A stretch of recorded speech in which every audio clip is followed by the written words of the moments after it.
Oh boy.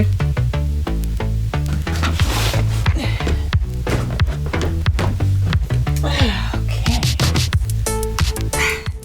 Hello and welcome. I'm Lindsay Crane, and these are my retro craft dreams. And these are 2 whole bins of my retro crafts. Actually, fully vintage crafts, specifically my craft kits. Since I'm currently working on some bigger projects, I don't have my next project-based video ready yet to share with you. So I thought I would continue on with my Operation Clean Slate in a different manner. I've got 2 whole bins of kits right here, but I don't need access to all of them. I can put some in storage. So I think what I'm going to do is just pare down to a few of the kits that I feel like I might want to do within the next year or so.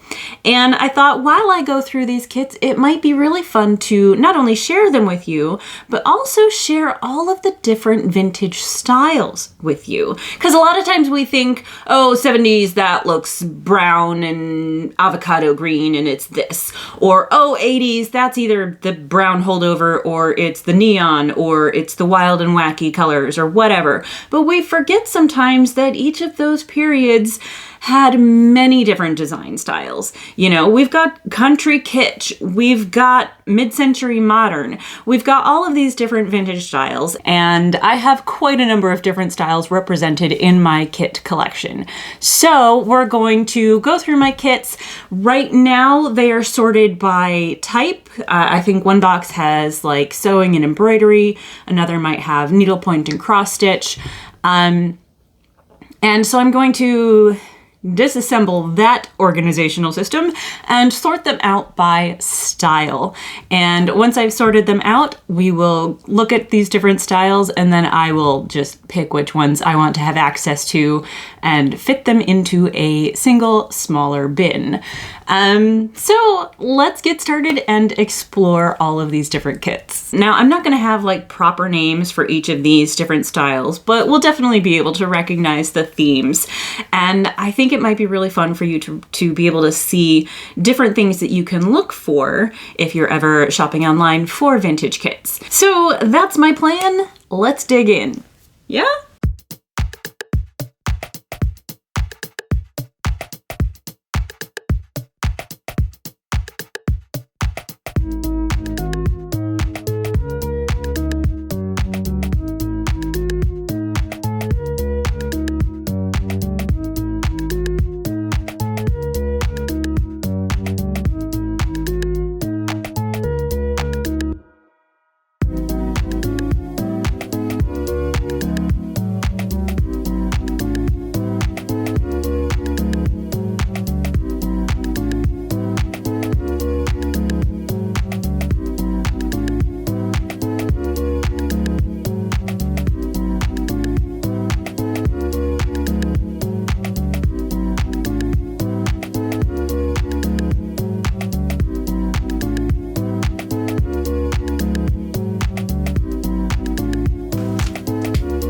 This didn't work.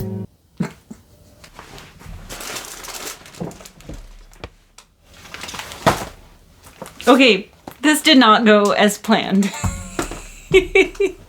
Sorry for all of the crinkling. Everything here is wrapped in plastic. So, turns out there are more categories than I have table space for, but also quite a few that don't fit neatly into categories.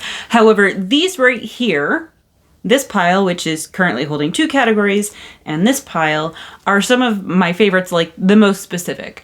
So I think what I'm gonna have to do is clear everything off again and start with one pile at a time and drill down into it again.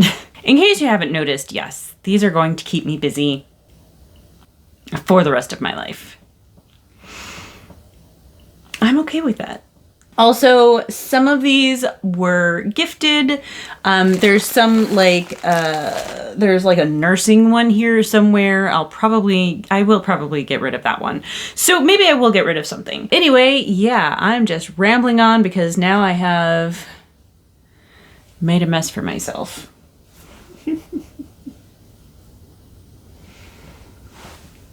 Oh boy.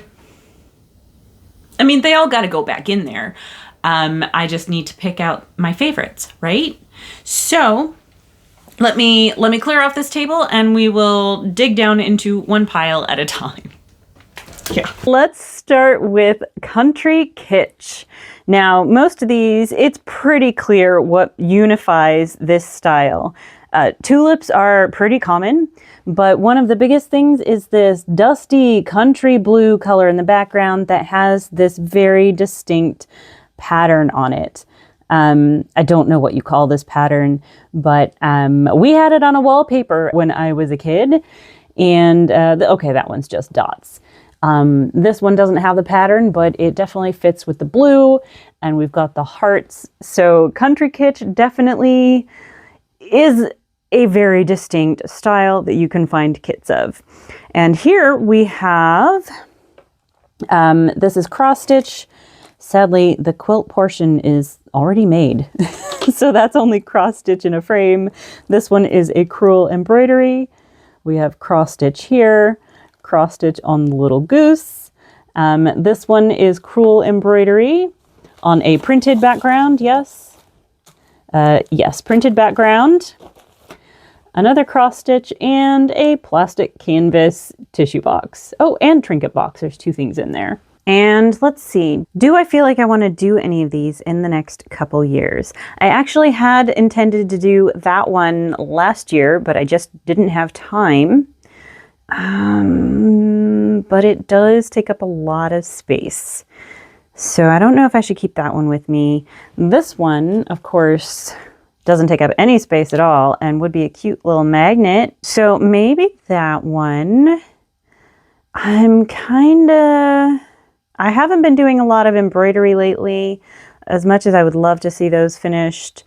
I am kind of feeling this one, but, and it has a mat. So I might keep this one out and possibly that one. So I'm going to put those in the maybe pile. The rest I think I can put in storage, sadly. Next up we have Art Deco, which is very obviously one of my favorites. And I have thrown in my completed pieces over here. Fun fact, all of these are designed by Roger Reinerty. He created a lot of other styles as well, but very many of the Art Deco pieces that I have found have been Roger Reinerty. These are all needlepoint. That one is cross stitch, and these three are cross stitch. And some of the defining features of the Art Deco are the swirly, swoopy lines on the vases. You will very often see flowers like lilies and orchids, occasionally tulips. You get sometimes stripes and stylized lines in the background, fans a lot. Over here we've got these three have bamboo for the backgrounds. You get some of the these lines that kind of feel like louvers or something like that. So those are some defining characteristics in the Art Deco styles, but there aren't as many Art Deco pieces as I would like, but there are still quite a lot. Now, as for which ones I want to keep out to do in maybe the next year or so, I think I'm having trouble committing to these really big pieces. Because I'll need a place where I can have a stand out all the time. And I struggle to do that. So I think I'm going to have to stick to maybe these little ones. But I also should keep a cross stitch. Now, let's see, this one, I think is it all cross stitch? No. So we've got the colors printed on this one. So you're just stitching the lines on the vase, I think. This one is completely stitched. I think, though, I'm going to have to stick with the little one on the cross stitch as well. I'm just going to have to minimize my commitment level on some of these pieces. So I think I will keep those three out, especially because it will be really fun if I can finish those to put them alongside the ones that I have completed, even though That one over there took me forever to finish. And this one will probably be the same. I think we'll just keep the little ones out, and I will have to pack away the big ones. Next up are the watercolor designs. Now, actually, in fact, let me move this one down. All of the ones from Dimensions are by the same artist. They are all Barbara Mock. And then this one up here is Elsa Williams. Now, this one actually could go into the Art Deco category as well. It's got some, stylized lines on the vase. It's got the orchids, it's got the spattery thing. I kind of put it with the watercolor because it does seem to be lacking some extra element that the Art Deco has. But these are all very distinctly 80s, I guess, but also just beautiful watercolors. So, let's see, these three are crewel embroidery, and then these three are needlepoint. Unfortunately, they are all large pieces. So I don't think I'm going to be able to keep any of these out to be done in the next year or so. I just don't think I'm going to be able to get around to any of these. Although, how much is this one? Well, it's pretty big. That might be... nope. I think they're all just too big. So we're going to have to pack away all of these. But it is really fun. If I can get the glare off of that. It is really fun to see them all together. So if you're looking for a beautiful watercolor style 80s piece, you're going to want to look for Barbara Mock. So strawberries are very much a thing, but also most of these are from the same series. And I kind of ended up with duplicates because sometimes they were sold together, and sometimes, as in this case, they are slightly different versions. They're both Bucilla, but one of them has a much chunkier yarn than the other, and I definitely am going to enjoy those better. So when I saw the chunkier versions, I had to have them. And then this one is also Bucilla, but it is a different design. So I've actually been wanting to make these for the last couple of summers, and I might try and do them this summer. I'm going to do a whole thing of strawberry season. However, there is the matter that plastic canvas, and these are all plastic canvas needlepoint, it takes up space. Like once you make a three-dimensional object in plastic canvas, it takes up space. And if I'm trying to be more compact, making plastic canvas objects is going to be harder to pack up. I think what I'm going to do is pack these away, but keep these four on top so they are most immediately accessible, because I might try and do them this summer. But if I don't get to them this summer, then they'll be packed away for another year. Next up, we have one of my other favorite categories, which is calico print. Now, most of these are sewing kits with the exception of this one, which is a needlepoint kit in a calico style. Now, I used to have a lot more calico kits, but I have made a bunch. Also, the vast majority of them are in my Christmas kits. So there are both colorful calico styles and, 70s brown calico styles. I don't know that I'm going to get around to any of these at the moment, though. I might like the hat, but I did already make a visor that looks almost identical to it.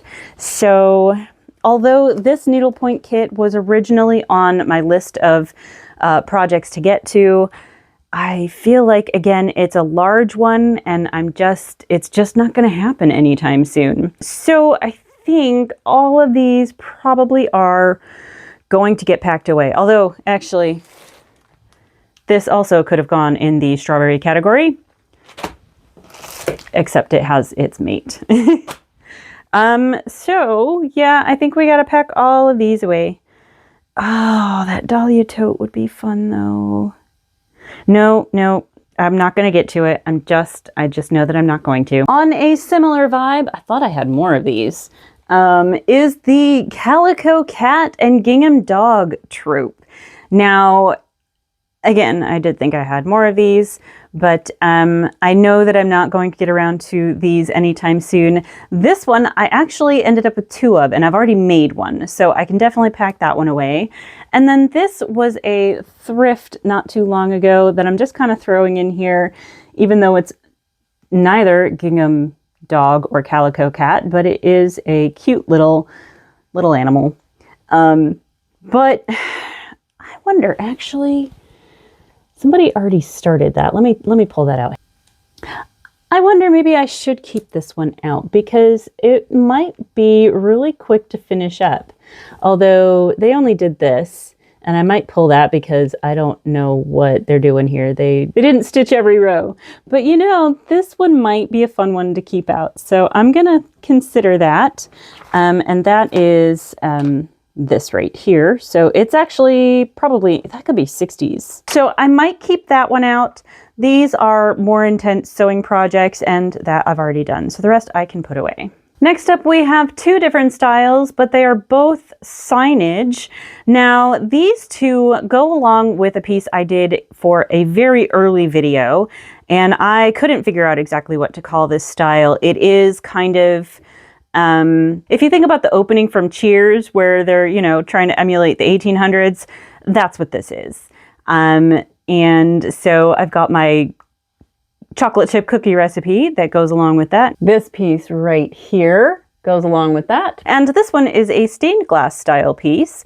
I had one other like that. It was a Christmas piece that I did a couple years ago, also in a video. I kind of want to do this one pretty badly, but I don't have any use for an open and closed sign. I don't know where I would put it. So I'm going to keep that in the maybe pile. These, again, I've not been doing a lot of embroidery lately, and they are rather larger pieces. Although much of it is just, you know, stitching the accents and the colors, you know, filling in all of those little pieces, and the background is printed. Here we have some super 70s and a bit of, I don't know, almost mid-century mod. No, it's not mod, but you know, I don't know what to call this one, but there's definitely a whole theme in the 60s through 70s of these, you know, jungle style bamboo frame kind of thing. There might be 1 or 2 more like this that I definitely want to get, but oh, these are gorgeous and I love them. However, they are very large, and I know I'm not going to have time to stitch them in the next year. Same goes for this one, sadly. It is just, oh, I love it so much. Yeah, not going to have time for that one. And then this one actually has a rust stain on it. This one, it was one of the first kits that I bought, and I'm not so interested in finishing it at this time. So I think all of these are gonna have to get packed away. But if I could keep any of them out, like if I could get to any of these larger kits in the next year, it would definitely be one of these, because these are some of my absolute favorites. Although there is one other that holds a tie. Now, I also forgot that this one is in the same bag. I'm not entirely sure what category to put this in. It could go in watercolor, it could go in Art Deco, but it's Barbara Mock. So definitely, this is more of the like Florida, 80s Florida vibe. Like, yes, the Art Deco is big in the 80s in Florida as well, but yeah, we're going Miami Vice on that one a little bit. Here again, we have a mix of styles. This one, I don't know what they would have called this style back in the day, but today it's called Outrun. And this is the other hot contender. If I could work on a big piece right now, it would probably be this one. Even though it's mostly in long stitch. Yeah, it's, this one's so great. But again, it's too big for me to work on in the coming year. These, we have a crewel embroidery fun fair kind of thing, and then a very retro looking plush toy. There's a whole series of them. Fun fact, these are made by Springbok. Yes, the puzzle company. So I think, I can't get the light off of that. Now, again, not so much into embroidery right now, but also I don't have anywhere to put any pillows at the moment. So I don't think I want this one. This one's kind of tempting me. I might keep this one out. This one could be fun. It's got a little bit of embroidery, but mostly it's sewing, and it's just a little fun pillow. So I might put that one in my maybe pile. I think I gotta pack those away. I don't have a name for these. These are just food, and these are fun. And also, I need to keep access to these because I am going to do needle punching at some point and make a needle punching video, and I'm gonna need these for that. So I need to keep these out. Also, actually, could have gone in the strawberry category. Well, that one's cherries, but still. Yep, here we are into some of the more traditional styles. This one is kind of an outlier that of my collection, but we have some folk art florals. We have just some simple traditional kinds of sceneries, and I mean, that could go in country kitsch, but it's also a little bit traditional. Same with those. And then it doesn't really get any more traditional than a welcoming pineapple. We also have these. I've got 3 of these. I think there's like 3 different pillows, and I don't have for the whole quilt, but they are definitely traditional style, old-fashioned, you know, trying to capture old-fashioned eras. So I've got those in the traditional pile. Do I want any of these in the next year? I feel like, once again, these little ones are kind of easy to keep around, although I'm always trying to do them at Christmas as well. So I'm not sure I really need to. This one, actually, this is like candle wicking. I haven't done candle wicking yet, so maybe I should keep this one out because I don't think I have a whole lot like that. So I think I'll keep this one out so I have something new to try. And I might keep out the pineapple so I can try some lace net darning again. But I don't know. I'll put that in the maybe pile. The rest I think I can, but I really like that. It's so sweet. No, I don't have anywhere to put it. All right, we're gonna put the rest away. If florals are your thing, well, you will have absolutely no trouble finding florals. A lot of these were in fact given to me. That's why there's so many pansies. Violets are one of my particular favorites because that was my grandmother's name, even though she never used it. And we have my birth year. So I feel like most of these I'm probably going to just pack away. And I mean, they're florals. There's really not a whole lot to say. Most of these, again, are embroidery. There's a couple needlepoint. No, wait. This one is needlepoint. And this one, nope. It's embroidery, but it's on a gridded fabric. Cross stitch here, and yes, the rest are embroidery. Oh, except these are decals. Got some decals.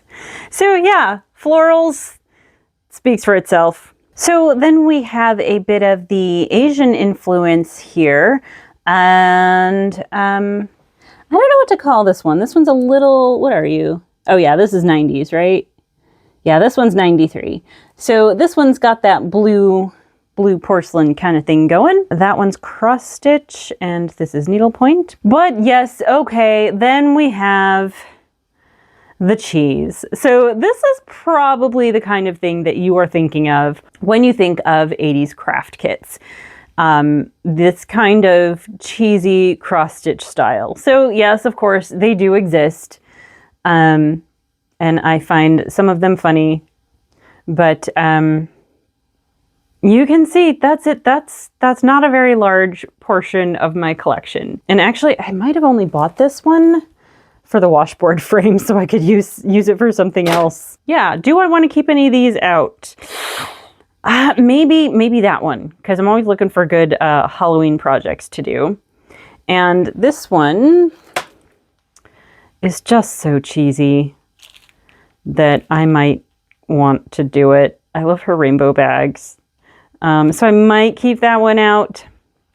And this is one that I was going to make for somebody, and I'm not going to at this time, although I might change my mind at some point in the future. So I might keep access to this one since it, doesn't take up much space. So this might go in the maybe pile, but the rest will definitely get packed away. We also have these I'm going to show you real quick. There is actually an entire series of these.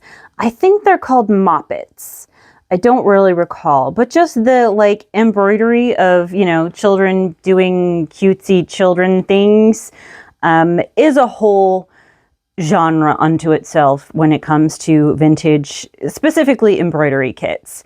And I kind of ended up with these by accident. I think this came with another one that I wanted, and that was either given or thrifted. It might have been packed up with something else that I wanted again. So that is definitely a specific category unto itself. And the last one that I think we're going to look at is the rainbow category.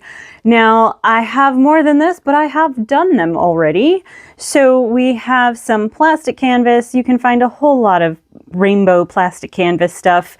Actually, this is not the one I have.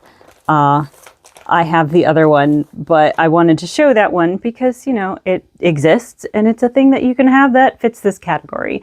And these are kind of country kitsch, but they are also very rainbow. And there's two here because there are two different kits and I have them both. So now when it comes time to decide what to keep out, I kind of have been wanting to do these. Because this is also like calico. So this could have gone in my calico category. So I think I want to keep these out. I keep wanting to do them during Pride Month, but because they're cross-stitched, they're going to take a little bit more time. Now this is the heartstrings one. It takes up a little more space. I might keep these out, and I think I got to put the others away because once they're made up, they take up space. And this is actually this antique key ring, and I don't really need this right now. I think I actually bought it just for the plastic thing. I don't think I actually intend to make the key. I think that's all the time I have for this video.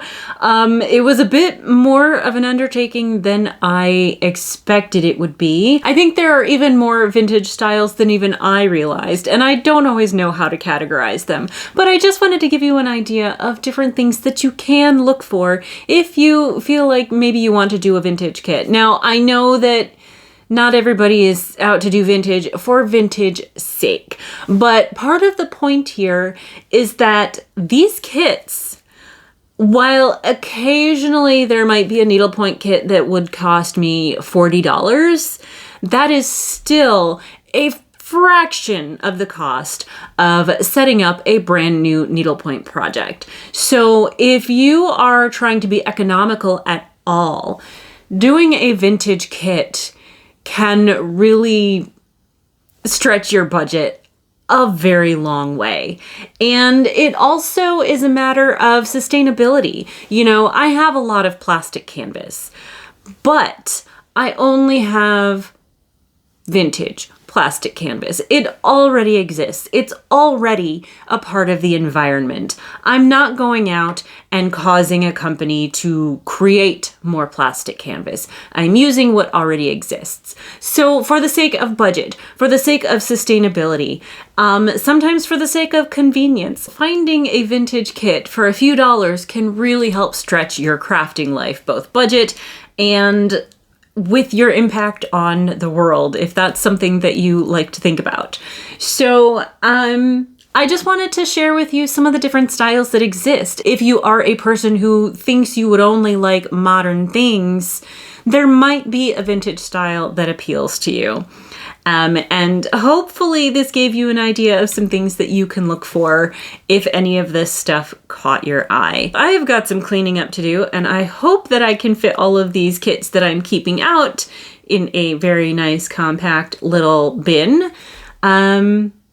And then I guess I got to take the rest to storage.